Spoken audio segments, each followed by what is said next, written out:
good day everyone. So another day, another vlog. So today nandito kami sa palengke. Yung asawa ko nandoon namimili. Tapos ako na lang naiwan dito sa sasakyan. So as na-mention ko na last vlog ko na may pupuntahan kaming wedding. So yun ang sinasabi ko na isa sa pinaka mayaman na tao dito sa aming lugar. So just mag-share ako ng mga ilang video kung anong kaganapan doon sa pinakabongga nga kasal nga sasalian namin. So nandito na ako sa lugar ng wedding reception at tignan naman ninyo kung ano kaganda ang mga decoration ito. So ginagawa ko, binibidyohan ko lang yung mga decoration nila sa wedding reception. Yan, ang ganda.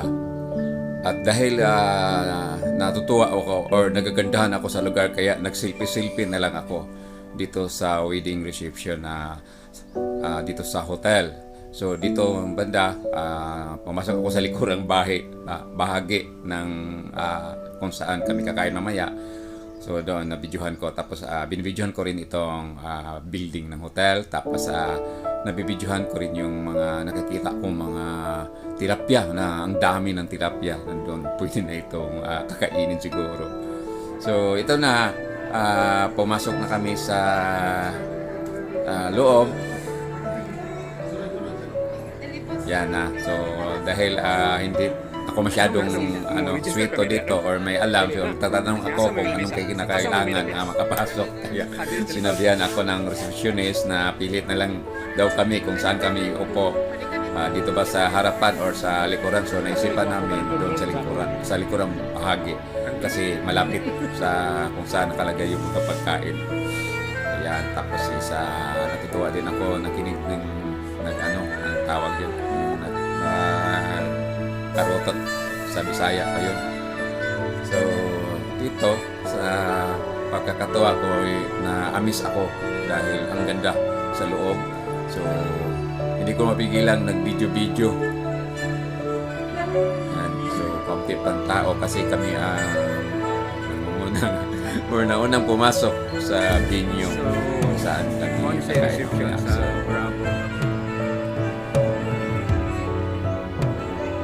ginagawa ko music kanina ko ako rin tapos sinabi na kanina early morning na mag-video ako, tapos isi-share ko sa inyo para naman tanong ninyo ganito pala yung ikakasal na mga what we call this mga VIP mga mayaman.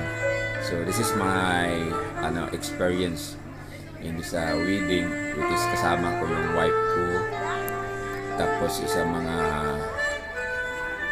kaibigan ng wife ko na sila ang nag-invitar sa kanya.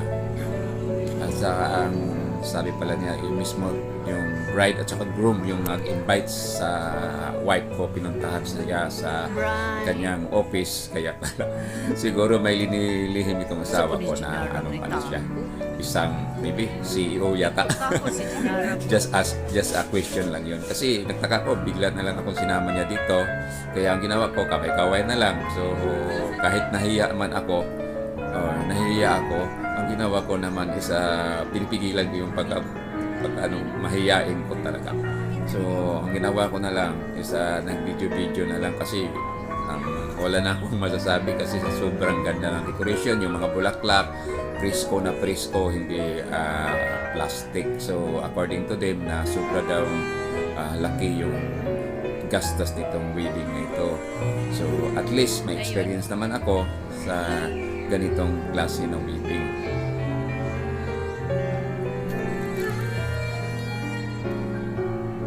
So yun, nagbibideo yung sa akin, tapos siya nakahawak sa camera ko. Tapos sabi ko sa kanya, videohan mo naman para makita naman na totoong nakapunta ko dito sa isa sa pinakamagandang hotel sa lugar namin. In fact is dito sa nakatayo sa taas ng bundok. Tapos pag wala kang sasakyan, kasi yung nakita ko papunta kami dito is wala kang makita ang pampasahiroan, so kailangan mayroon kang private car or private mo. So hindi ko lang alam kung may hilipad dito sa taas. So para marang natulala ako, tingin na lang sa mga tao dito sa paligid, kasi sa nakita ko halos puro mga milyonaryo ang dumalo sa kasala na ito. Yan, si Brian. Nakaupo si Brian yung sa nakita yung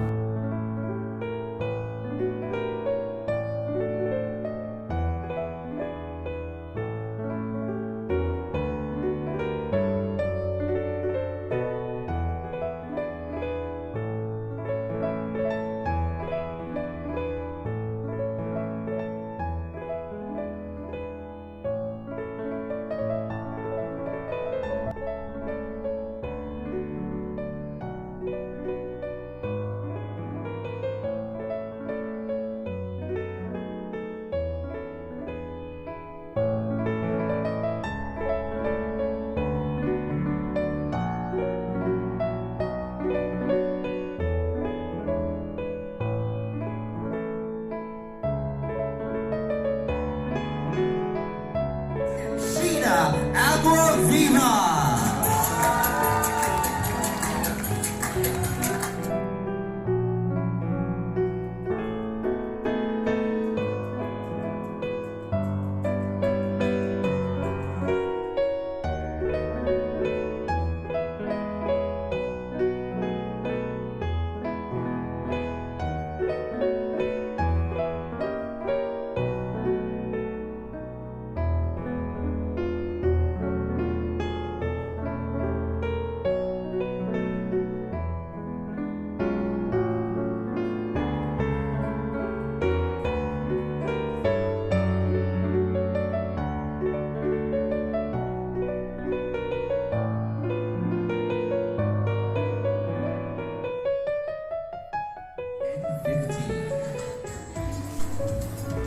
pa-picture muna kami sa bride at saka groom.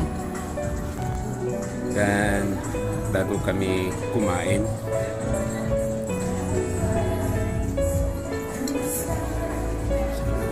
Ayan, nasagip ko tuloy itong nakagandahang decoration sa likurang bahagi.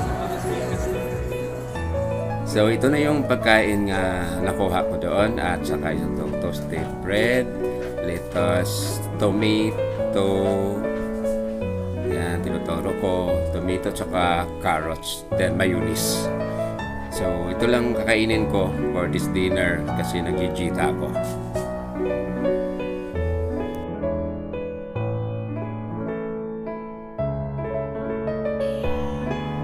Ayan, tapos na akong kumain. So, nahiya na ako kaya mauna akong lumabas sa mga bisita. Tapos, ang ginawa ko na lang is nag-video na lang ako dito. Kasi, nahiya ako. Iniwanan ko yung wife ko doon sa loob. Sabi ko sa kanya, sunod na lang siya sa akin. Kaya ang ginawa ko, binidyohan ko itong napakagandang bulaklak na presko dito sa area ng hotel kung saan nagaganap itong wedding party. So, yan, ang ganda pala. Ngayon, naka-video na ako kasi nandun nag-hug yung mga tao. So, ako na lang naiwan dito. Ayan. Tapos, dito na ako sa lobby. Napansin ko, may nakita. Yung sabi ko, napansin ko. May maraming guests, may seminar sila. So, nakita ko yung streamer sa gawas, sa labas pala. Yan. So, hinintay ko yung asawa ko dito. Yan yung asawa ko, nakaupo. Nagpahinga muna. So, tapos ito na ako, naglakad na ako, lumabas na ako ng reception. Kasi hindi ko alam, nandun pala siya sa labas na saan kaya ito dumaan. So, ayan na. So, pauwi na kami. So, hindi na siya napakita sa camera kasi nahiya siya. Tapos ako na lang, lakad. So, sana makakuha ako ng yung pangpasahero ang masasakyan. So, ito lang masashare ko sa inyo. Good evening to all of you. Bye-bye!